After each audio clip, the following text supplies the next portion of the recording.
Hey everyone, welcome to another Tea with EC chat on Friday. I realised I never asked you if you've got a cup of tea, so they're fantastic. If you haven't, pause the video and go make one, and then we'll chat about folklore. Now, I've completely led you astray because on Tuesday I said we were going to chat about a type of creature that comes out of the water and has a lot of trouble getting dry, which is a gruagach. And when I started researching them and looking into them a bit more, I really wanted to also talk about glacistics.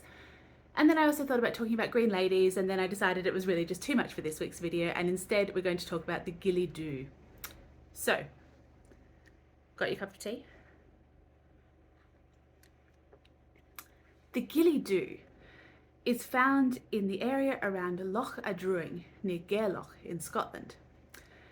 And if you're very lucky, you might come across him, although probably not in Ghillie, as you'll find out from our story today.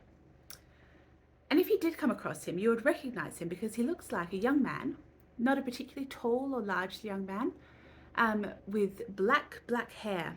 And his clothes are particularly curious because they're all made out of the leaves of trees and green moss.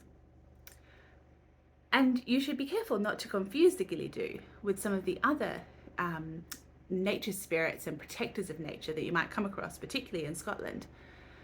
Like, for example, the brown man of the moors, who protects the nature and the wildlife in the border country, I believe, and is a lot less friendly to humans. The Ghillie is not known to be dangerous, although he might be a little bit wild, and he's particularly helpful to those who are lost, and especially to children. So, given that he's not especially dangerous, it's a fairly short video today, and I will get straight into our story, which is about Jessie McCrae and the Ghillie. Now, the Ghillie was seen a lot all over Ghillie, particularly over a period of about 40 years in the late 18th century. But the only person that he ever spoke to was young Jessie McCrae. So one evening in summer, Jessie McCrae was wandering in the woods and she became lost. And though she tried every path to get home, it was growing dark and she was growing afraid and she couldn't find her way out. And eventually she sat down under a fir tree and started to cry. And when she did, suddenly, she heard a voice behind her saying, "Why are you crying, little girl?" And when she turned around, there was a young man, or so it appeared, with his black hair and kind brown eyes, and a warm smile with, depending on which source you read, way too many teeth.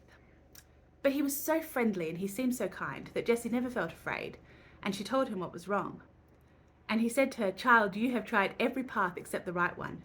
But I am the Ghillie, and I know the paths of the rabbits and the paths of the hares, the paths of the foxes and the paths of the goats, the paths of the deer and the paths of Ben, and I will see you home."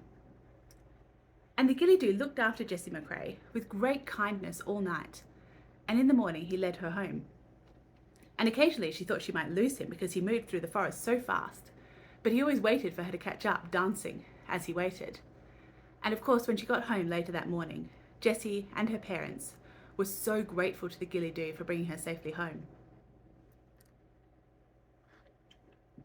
Unfortunately, the story doesn't end there. Many years later, when Jessie was a grown woman, she was married to John Mackenzie. And Sir Hector Mackenzie, a relative of John's, was the landowner of the area around Ghillie.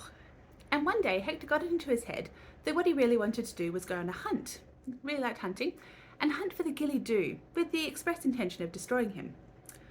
Now, I imagine this didn't sit very well with Jessie. I probably didn't sit very well with John, but Hector was the man, and so all the Mackenzies decided to pitch in and help Hector with his hunt. And they all hung out in John's barn preparing for the hunt, and then they went out into the wilds, and they spent the full night searching through the woods around Loch Adruing. And fortunately, probably much to Jessie's relief, they didn't find a single hide or hair of the Ghillie. However, the Ghillie has never been seen around Ghillie since, and understandably, I think. So that's it for this week, very short video, and I will see you next week where we will most likely talk about gruagachs and glacistics and potentially green ladies.